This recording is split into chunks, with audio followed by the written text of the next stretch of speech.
Let's get this reaction going, you worthless maggots.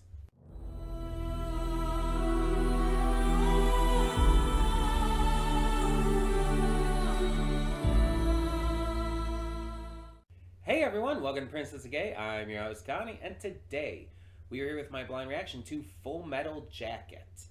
Not Full Metal Alchemist, Full Metal Jacket. So this is a classic war film, and I know a few things about this. I'm not completely blind because this movie has had a notable impact on pop culture. Um, this is a donation reward, by the way, for Venom, and is part of our continuing movie week. Now, I also want to mention that the lighting in here is going to be bad. You may also notice that I am in a different position. If you didn't watch my Hellbound reaction, the short explanation is that I hurt my foot again. You may remember over winter break, I sprained my left foot. This time it's my right foot. And it's centered mostly around the big toe area. But yeah, because of that, I have to have that foot elevated, and so I have to be on this side of the couch. Unfortunately, because of that and because of the pain I've been in and everything, I don't have my ring light over here. It would be a lot of trouble to try and grab at this moment. And it's also just dark outside. It's been very cloudy lately, so not the best situation, but we'll make it work. We can make it work. It's not that big of a deal. But all of that being said, so back to talking about the movie. So like I said, I know a few things about this because it's kind of impossible to have avoided everything. Um, I know that this is where a lot of the famous like drill sergeant um, depictions kind of come from, I believe. Like obviously there's a lot of that existed beforehand, but this movie kind of inspired a lot of like drill sergeant scenes in future films. I also know uh, what I think is the ending of the of the what did I just say? Ending of the film. I think I was trying to like combine film and movie there. I do think I know what the ending is, if I'm correct. So I think there's like this. I wouldn't call it a twist, but a big shock ending, I guess. And I think I already know what it is, unless I'm mistaken, unless I'm thinking of something else. I'm not going to mention it here, but just in case anyone's watching this blind with me, but I'll talk about it in the afterthoughts if I was right or wrong, either way. But otherwise, I don't know too much about it. I believe Vincent D'Onofrio is in this. Um, I don't know who else is in this. And I don't know exactly what the plot is. Like, I just know, like, the details that everybody pretty much talks about. Um, so I'm definitely interested to see what this is like because it's a very popular film.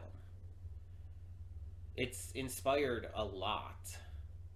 And so I've kind of always wanted to check it out, just never really sat down and gave it the opportunity. But we're here now, so let's check this out. Let's find out. And again, sorry for the lighting. It's gonna be bad like this. I apologize.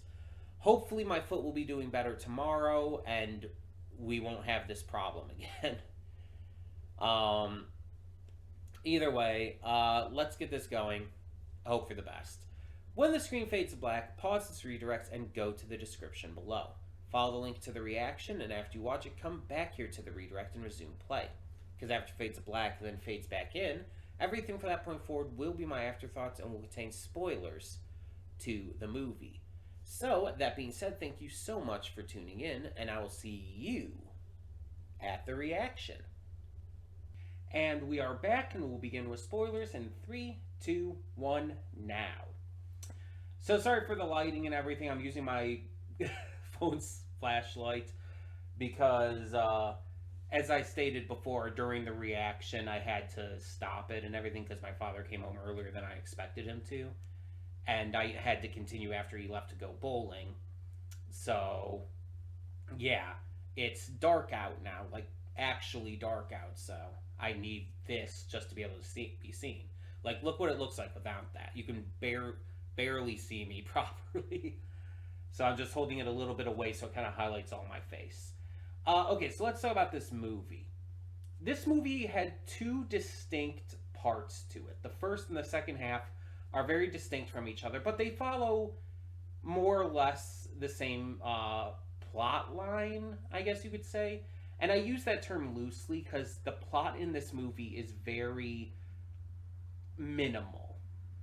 It's very not entirely disjointed, but it doesn't seem to have like an actual full story. It's more focused on the themes and the messages, which are very much anti-war, toxic masculinity, stuff like that, rather than like having an actual ongoing plot. The first half focuses on the training camp, the boot camp, where they're under the gunnery sergeant, I think it was, and they're kind of just trying to get through it. It's narrated by Joker. He's kind of like the main point of view character, though the first half makes you think that you're supposed to be following Pyle. Pyle is kind of the main one we're supposed to seemingly be, you know, watching over.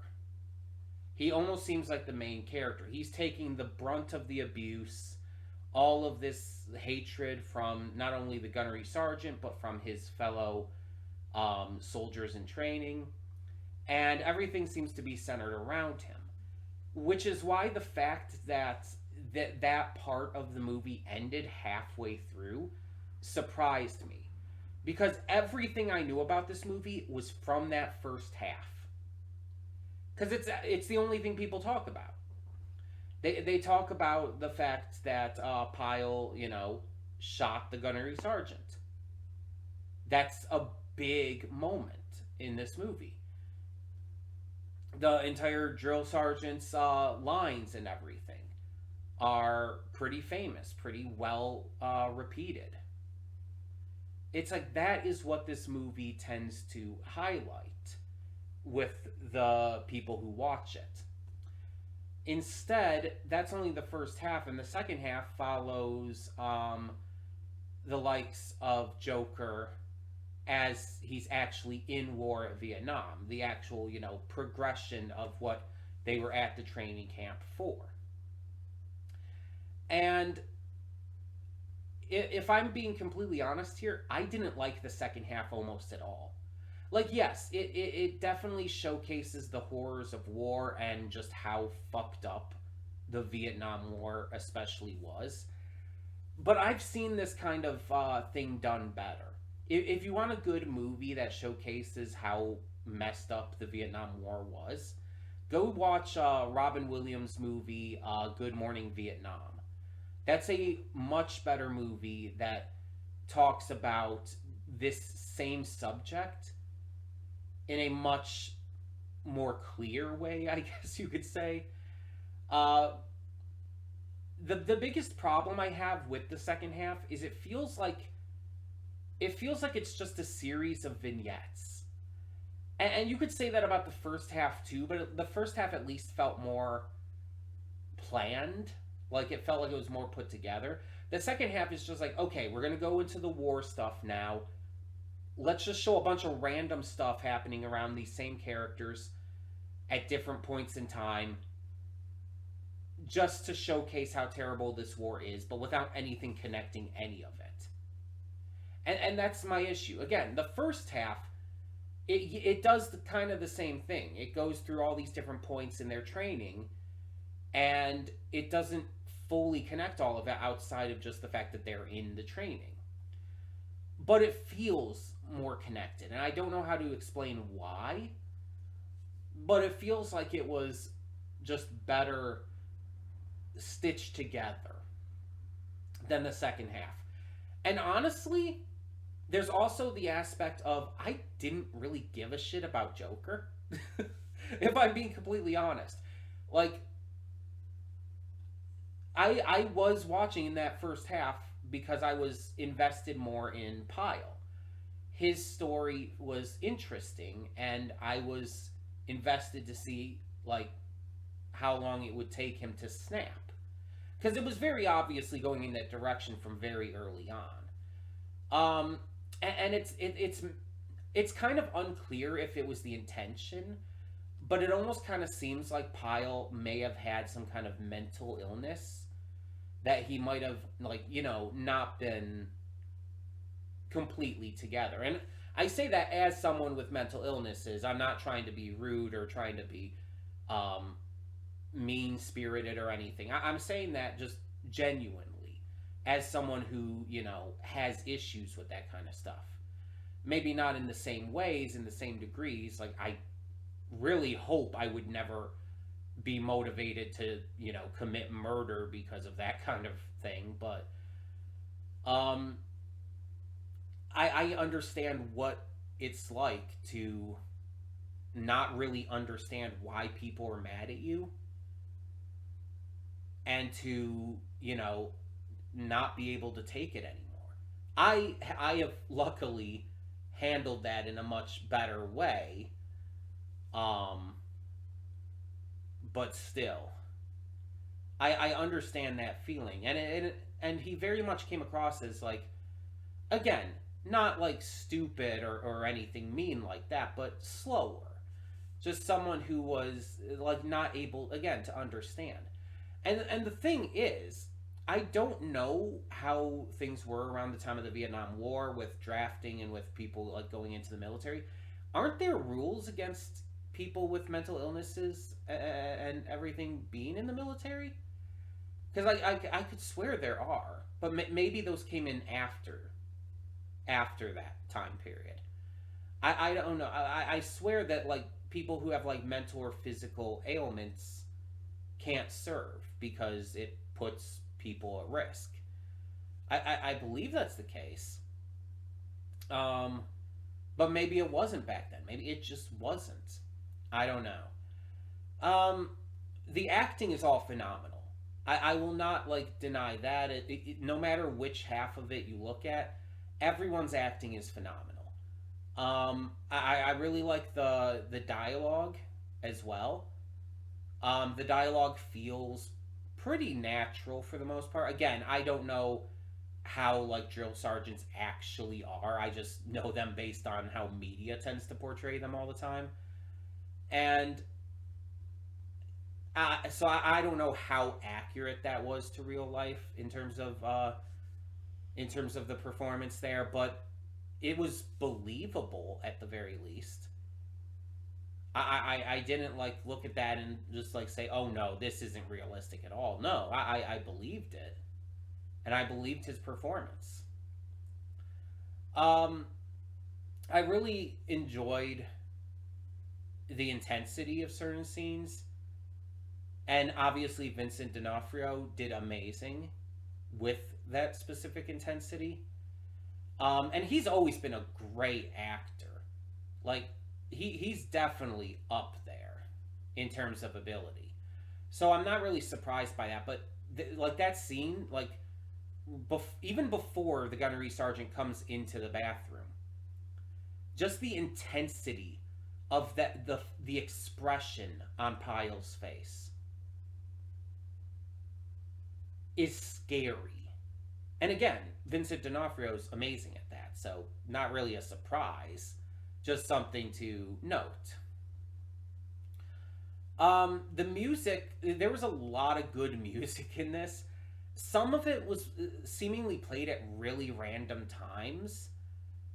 Like the entire Bird is the Word song. Why the fuck was that in there? That made no sense for the scene. And it just felt extremely random. It's like, oh, this song was popular. Let's just throw it in there. It felt so random. Um, but for a lot of the part, the music was still really good and everything. Um, there was also a lot of stuff that obviously doesn't age well in this movie, but I think a lot of that is the point. Like, there's racism, like crazy in this film, a shit ton of racism. There's also homophobia and stuff like that, and yeah, it's obviously really hard to watch. It's really upsetting and just it's very uncomfy. But at the same time, it feels like that's the intent. Like, you're not supposed to be like cheering for that. With all the racist shit they say against the Vietnamese in this, like especially using those slurs and whatnot, you're not supposed to be siding with them saying that. It very much gives you that feel that you are not supposed to be agreeing with those kind of sentiments. But again, it's still very hard to watch. It's kind of like in Django Unchained, where it's like they use the N word constantly because that's how people would talk back then. Like that was very accurate to the times that that movie took place in, and especially surrounding the people that it focused on. Racism was, the big point of Django Unchained. And so Tarantino wanted to make it as realistic as possible, even if that's like hard to hear. And I believe Inglorious Bastards did that as well. You have these movies that just don't hold back, and I think that's in some ways good because it shows you a realistic depiction of how these people were. But at the same time, it's hard to watch. It's extremely difficult to actually, watch because it's not okay to use words like that, to treat people like that. So it's one of those situations where it's like you got to kind of figure out, are you okay enough with hearing it within the context that it is and knowing that it's presented as being bad? Or is it just too much for you? And honestly, if it's too much for you to handle, that's fine. That's completely believable and completely understandable. There is no, worries about that. I'm never okay with hearing that language, hearing slurs like that thrown around. But I go into those kinds of movies knowing that that's going to be in there because it's real. And you're supposed to wince at it. You're supposed to cringe at it. You're supposed to be uncomfortable. That's what the movie is trying to elicit from you. And this film had a lot of that as well, not just with the very overt racism, but with just the toxicity of how this military mindset is. And don't get me wrong, I'm not saying you can't appreciate the military for protecting the country. You should definitely appreciate and respect soldiers for the work they do to protect the country. But there is a toxic side to that all. There are some soldiers who are extremely toxic and, just irreversibly, fucked up because of this all. Because of how they were brought into the military and sometimes a lot of over the top patriotism that comes out as, racist and xenophobic and just fucked up in general. There is a lot of that comes out of the military. But there's also a lot of just genuine people who genuinely want to help their country. And you just have to know how to differentiate the two. It's one of those cases where, of course, all soldiers are not bad people, but there is still a lot of bad in the military. there is still like a lot about that is just not okay.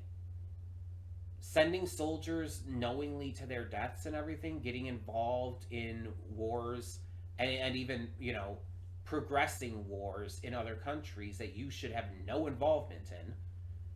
On top of that, you have like just all of this horrifically toxic shit forced on you, all these beliefs and ideals that just don't really align with morality.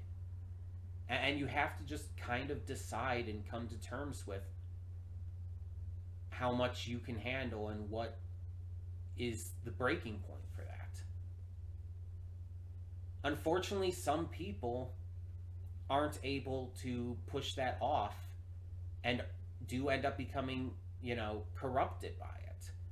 And they become sexist, they become racist, they become like that as well. And in some cases, people are already like that before they even go in.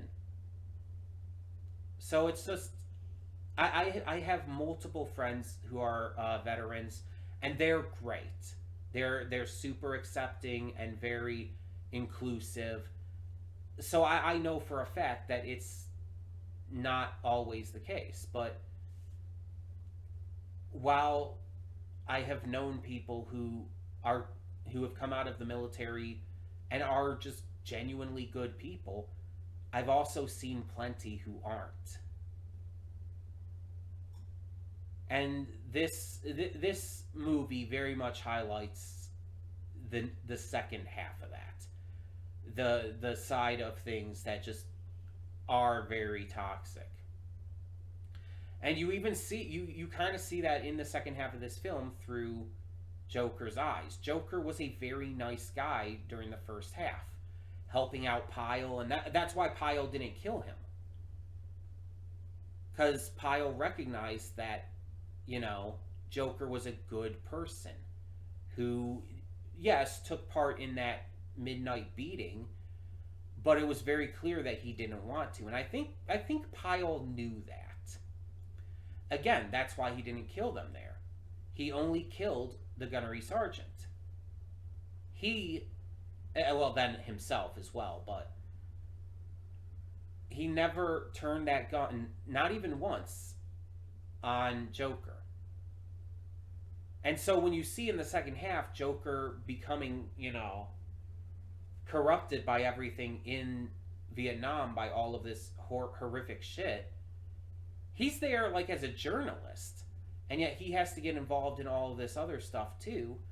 And by the end, he ends up taking the life of this young girl who is probably forced to fight for her country because of the US's horrific and evil occupation. He sees this young girl who had her whole life ahead of her and has to put her out of her misery because he can't help but feel sad and depressed and horrified by her laying there choking to death on her own blood. It's dark as hell. And if anything connects the first half and the second half, that would be it. It would be Joker's kind of somewhat corruption from this guy who went to help, who wanted to help out and genuinely was there for good reason, and was a good guy to Pyle, to someone who has to take part in horrific tragedies. There's a lot to really take in with this movie, and a lot that is really valuable to see and to think about.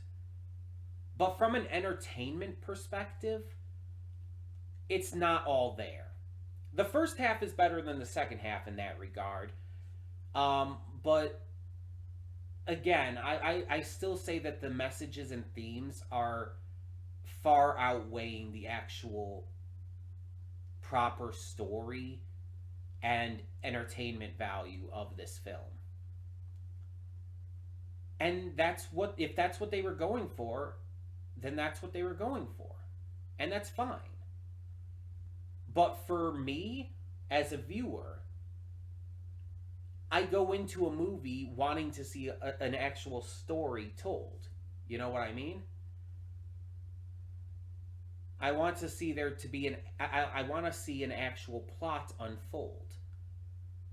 There's some connecting tissue, but nothing substantial enough to really work for me here. And that's just me. That's just me. If anyone else saw a lot more to value about this film, that's perfectly valid, and I understand why. Like I said, the messages and themes are good. I just wish that there was more to the film to, present those messages and themes, rather than just throwing it at our faces the entire time. So, it's not by any means the best movie out there. And unlike some other ones that I've reacted to on this channel, I would say it doesn't quite live up to the hype that people have for this film. Like, this film is really well received. And I think while there is some reason for that I can see, I think that, again, it doesn't quite live up to that for me personally, based on what I kind of went in expecting with this film, but also what I would have wanted from the film. But hey, it gave me a lot to think about, gave me a lot to talk about, so it did something right. But I would love to hear in the comments below, what are your thoughts on Full Metal Jacket? Let me know, and thank you so much for donating for this Venom, and thank you all so much for continuing to support the channel. For now, I'm Connie, and I'm signing off. See y'all next time.